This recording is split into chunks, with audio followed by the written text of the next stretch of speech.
नमस्ते बहनों, आज हम सातुड़ी तीज की कहानी सुनेंगे। किसी गांव में जाट था, उसने 2 विवाह किए। दोनों विवाह से एक लड़की हुई। कुछ समय बाद उसकी पहली पत्नी मर गई। तब दूसरी पत्नी ने अपनी बेटी से कुछ नहीं करवाया और उसे बड़े प्यार से पाला और सौतेली बेटी से सारे घर के काम कराती। दोनों लड़कियां बड़ी हो गईं।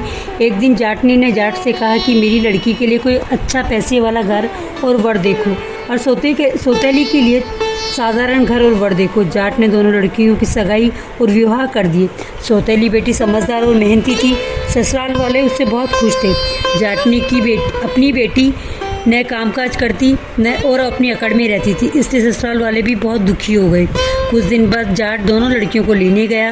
पहली वाली के ससुराल वालों ने उसकी बहुत बड़ाई की। दूसरी वाली के ससुराल वालों ने उसकी बहुत बुराई की और कहा कि ले जाओ अपनी बेटी को। जाट दोनों लड़कियों को लेकर घर आया। सारी बात अपनी पत्नी को बताई। पत्नी ने अपनी बेटी से हर काम कराने लगी। फिर कुछ दिनों बाद भाद्रे की तीज आई।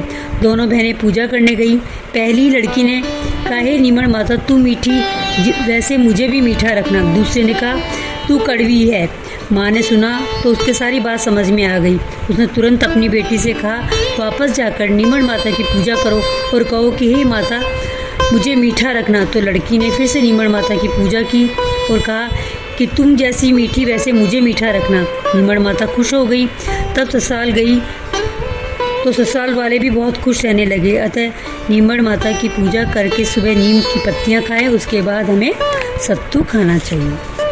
हे तीज माता, जैसे आप उस पर प्रसन्न हुई वैसे सब पर प्रसन्न होना। सबके दुखों को दूर करना, घटती को